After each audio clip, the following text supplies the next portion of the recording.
Right. I'm going to read a excerpt from The Power of Now in the chapter of Consciousness, The Way Out of Pain, where it talks about the relationship between time, the concept of time, and pain. Why does the mind habitually deny or resist the now? Because it cannot function or remain in control without time, which is past and future. So it perceives the timeless now as threatening.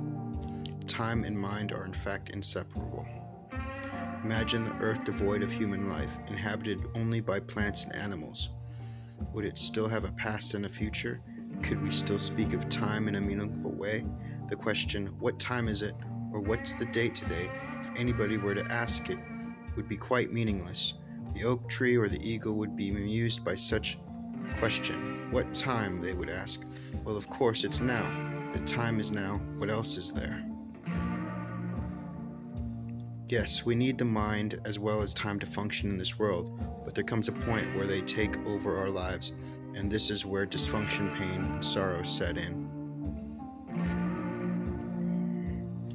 The mind, to ensure that it remains in control, seeks continuously to cover up the present moment with past and future. And so, as the vitality, infinite, creative potential of being, which is inseparable from the now, becomes covered up by time, the true nature becomes obscured by the mind. An increasingly heavy burden of time has been accumulating in the human mind. All individuals are suffering under this burden, but they also keep adding to every moment whenever they ignore or deny that precious moment or reduce it to a means of getting to some future moment which only exists in the mind, never in actuality. The accumulation of time in the collective and individual human mind also holds a vast amount of residual pain from the past. If you no longer want to create pain for yourself and others, if you no longer want to add to the residual pain of the past and still lives on in you, then don't create any more time, or at least no more necessary than to deal with the practical aspects of your life. How to stop creating time? Realizing deeply that the present moment is all you ever have. Make the now the primary focus of your life. Whereas before you dealt in time and paid brief visits to the now, you have your dwelling place in the now and pay brief visits to the past and future when required to deal with practical aspects of your life situation. Always say yes to the present moment. What could be more futile, more insane than to create inner resistance to something that already is? What could be more insane than to oppose life itself, which is now and always now? Surrender to what is. Say yes to life and see how life suddenly starts working for you rather than against you. So I say that it's kind of just getting stop caring about anything. That's simply being in the present. Stop thinking and worrying, stop panicking, stop building sort of scenarios that don't exist in your mind and living in those scenarios.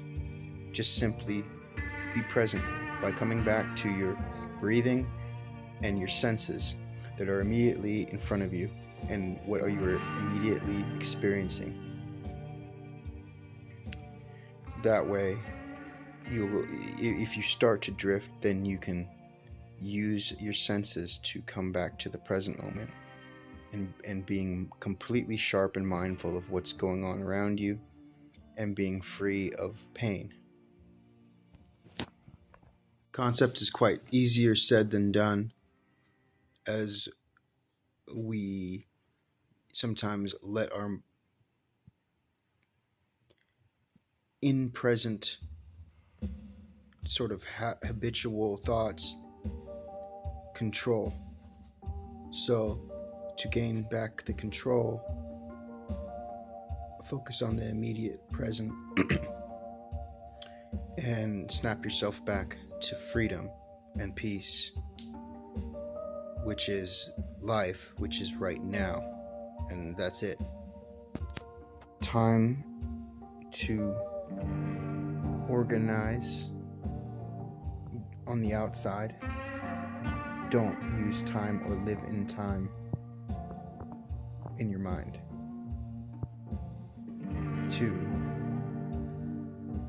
sort of erase the suffering and become present and at peace, and you'll be able to find that at the click of at your own will, by having the tool of snapping back to the present moment. You can take control of your emotions and then never let anything get to you or harm you.